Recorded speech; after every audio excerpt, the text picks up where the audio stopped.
Hello, my darling.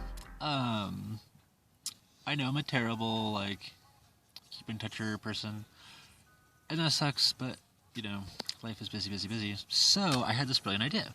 I just thought I would make you a video and send it to you because it'd be so much faster than typing, because I suck at typing, and, blah, blah, blah, blah, blah.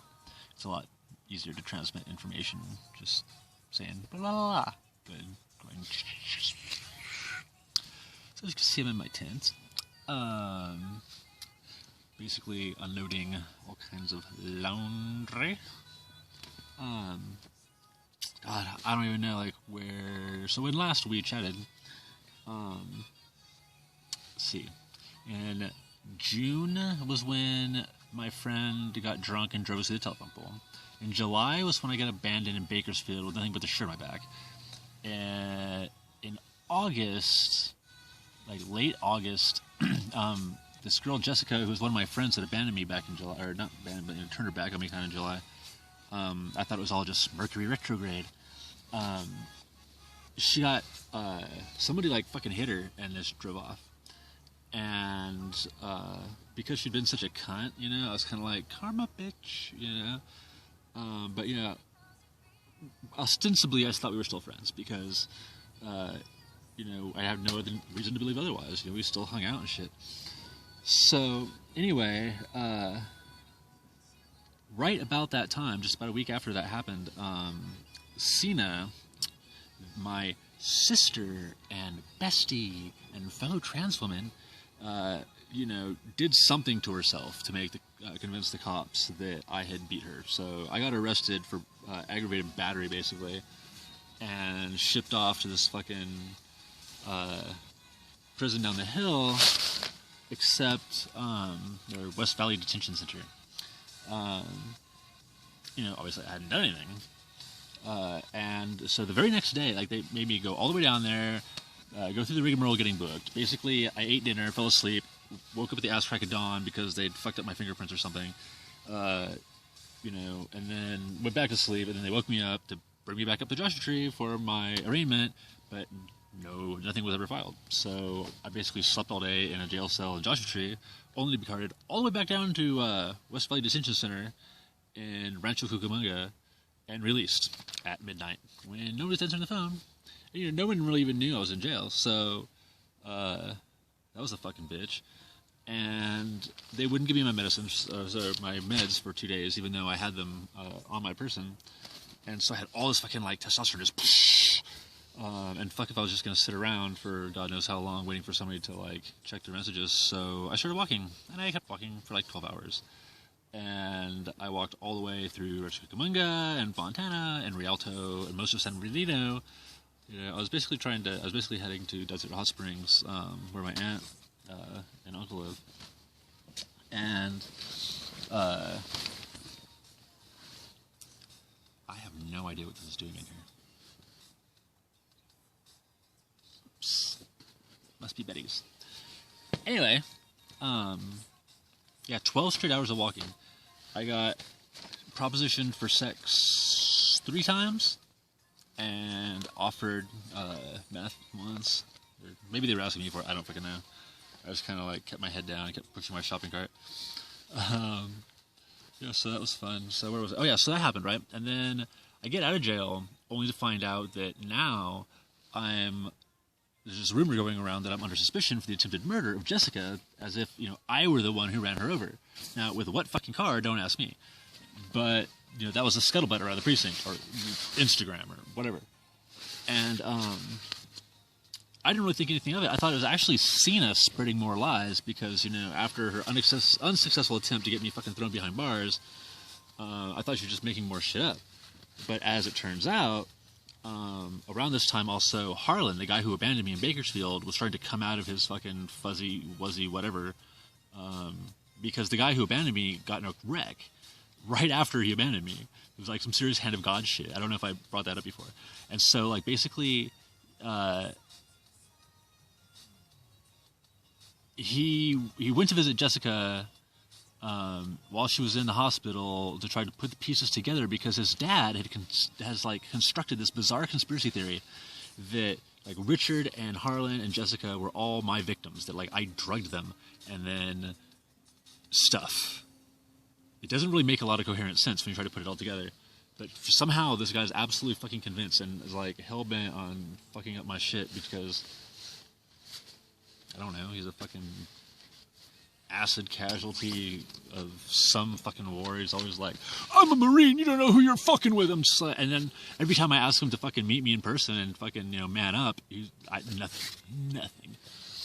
But wait, there's more. So,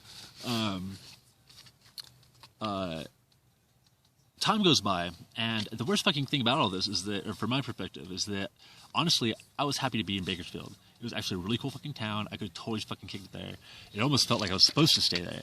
But I had this photo shoot going on with this guy that I'd been introduced to through a friend, and both the friend that introduced me to the photographer and the photographer were both friends of Jessica's, unfortunately. So, long story short, like, now my photographer won't work with me. We did have a photo shoot. It was awesome. I did some other work with him a little while after that. And now he's waiting for me to prove to him that I'm not the one who hit Jessica. I'm like, what? You know, fuck this shit. So anyway, I finally get my shit back from Harlan. Okay, so all my shit that I didn't have on me in Bakersfield finally sort of made its way back to me, but by like 2 completely different routes. And I don't want to go into like too super long because it will take kind of forever. But like, I think that's clean. Eventually, Jessica actually, like, so, first of all, I talked to Harlan on the phone because I'm trying to get my shit back. Somebody does end up delivering it to Jerry's place in Yucca Valley. But it's only half of my shit. It's not even half of my shit. And before that I had gone down, I talked to Harlan on the phone, and he actually said that he remembers dropping me off, that, like, he thought he was protecting the fam because I weirded him out. How I weirded him out asleep in the passenger seat, I don't know. But I think it has something to do with the fact that after we did some lines of coke and DHS before beginning the trip up north, he'd fucking totally wigged out, and, you know, he kept doing more lines, or, you know, taking whatever snorts out of the bag, and I didn't. So he probably, like, was getting all like, oh my god, this guy's a narc. So I don't know where that came from, but anyway, he did admit that he consciously made that decision, and he remembers consciously making that decision and why, which was good to know. I was just happy to have some closure on that, and I mean, for what it was worth. And then so he talked to Jessica. Oh, so Jessica tells him, so I finally hear it, like, you know, sort of from the horse's mouth, that Jessica told him that I ran her over. I still don't really think anything of it, right? Because, like, you know, weeks go by, and so what, right? You know, bitches can say whatever the fuck they want to say, but it seems like nothing. But then I get served papers. Bitch fucking actually sued me. Like, filed papers, domestic abuse charges, nonetheless. Like, meaning that we would have had to have been in a relationship. I mean, what the fuck was she thinking? There's not a single photograph of us together in existence, like, at all. You know, not even from when I was her self-appointed roadie. You know, she's a drummer. I don't know if I ever mentioned her, but yeah. So, and at some point, I did something to piss her off. I don't know what the fuck it was, but I mean, you know, I have no clue. There's nothing I can think of that was really. I kind of told her she was a fucking idiot for claiming to be in love with the guy who she had a long-distance relationship with, whose father she fucked when he went to sleep early one time and when he came to town or something like that. I mean, it was just this chick was fucking delusional. Anyway, and she's, like, not the sharpest knife in the kitchen. In any case, that came to nothing, but I still had to fucking go to court and stress out about it at first, you know. I was fucking devastated when I wasn't allowed to volunteer at the Joshua Tree Music Festival. The only reason I was going up north to this other festival was because it was run by the same people. And when my ride fell through, they set me up with Harlan. And so, you know, after all this fucking trauma and shit, I was just looking forward to going to the festival. Like, oh, sorry, you can't volunteer this season because, you know, or until this thing with Harlan is cleared up. And it's just like, son of a bitch. because his dad is like the artist who did all this metal work around the festival fairgrounds and shit. So he's got pull and he's been there from the beginning and whatever. And the fact of the matter is, nothing's ever going to come of this thing with Harlan because, like, I'm the only one who actually knows the truth that it isn't brain damage. You know, like Harlan will never be the same. That's how bad his brain damage is, or so they say anyway. And you know, all I fucking know is that the motherfucker, you know, dropped me off because he was protecting the fam. And that's that. You know, I'm just fucking glad he did. And, you know, I don't hold any ill will. I've been trying to make this perfectly clear to his dad and him. Like, I thought at first this bullshit of coming up with the conspiracy theory was an attempt to set up a narrative ahead of time for them to latch on to, you know, should I take them to court?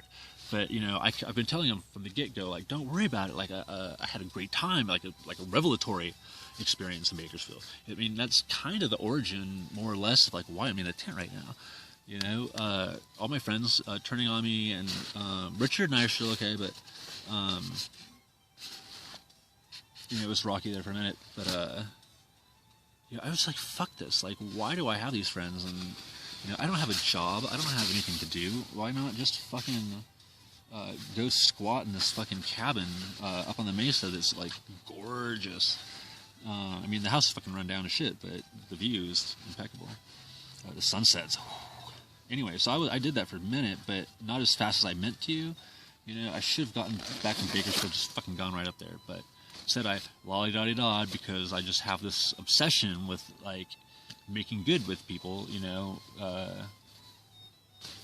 You know, a lot of my MO as being, like, becoming Phaedra or whatever, you know, the things that I told myself, the self-schemas that I wanted to organize my life around, you know, things like truth and integrity and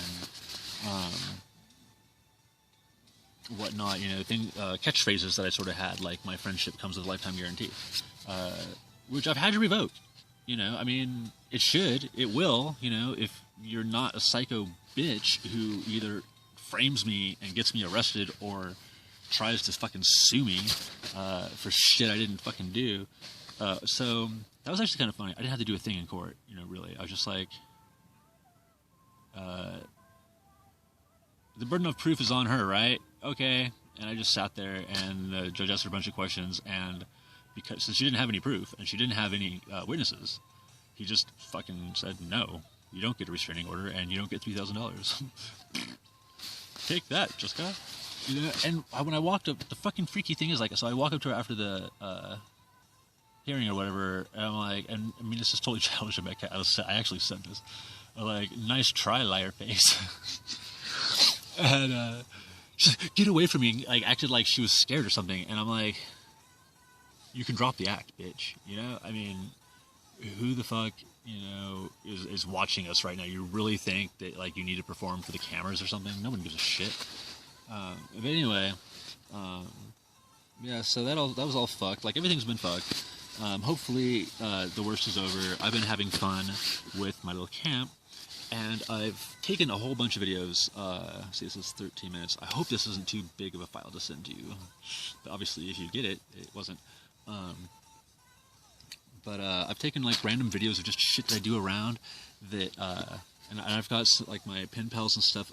I had all these letters fucking ready to go, and that I was going to send from the festival, and I never got them back. You know, Harlan's dad, or maybe they're still in the car. I don't know. But it was too tremendous of a task to write all that all over again. I wouldn't even know where to begin. I had a 20-page letter to my, like, band camp, music camp girlfriend from fucking, I don't even know how long ago. This, like, 25 years ago or something, even longer. Yeah, about 25, 26 or something like that. Who I kind of had reconnected with. So basically, I decided I was gonna write everybody videos. Write a video. But this is yours, and it's first because I don't know. All these other pen pals and sort of people I haven't really seen in years, and not that really changes a whole lot, but, you know, I just want you to know that I'm thinking about you and that I miss you and love you. And here's what I'm doing. You know, I'll send out the other videos after I take a look at them and make sure I'm not too completely fucking retarded. Yeah. I hope everything's well, and of course, feel free to video back or whatever you prefer to do. I don't know what my future plans are. Essentially, once I've almost got camp squared away, I think, once I'm done, like, I'm going to get down to the business, sort of what I came out here for, which was contemplation, solitude, like, to read, to work on my tarot reading skills, to start doing a lot of reading. Like, I really want to start getting more active online, and I've got to dazzle people with my brilliance, and that's going to take research. So it is what it is. And but yeah, no plans. I might actually move down the hill at some point. I mean, I can be homeless fucking anywhere, right? But this shit's gonna be pretty fucking sweet by the time I'm done with it. I think I might just have to stay up here for a spell to enjoy it. But who knows? I could fucking get scared off by some axe-wielding maniac that thinks I drugged their kid or fucking ran over Jessica or whatever. So I don't know. We'll see. I mean, no one really knows where I am, except for a very small handful of people, so it's not even a handful, honestly. So I think I'm okay for the time being. Anyway, love you. Miss you. Mwah! Nailed it.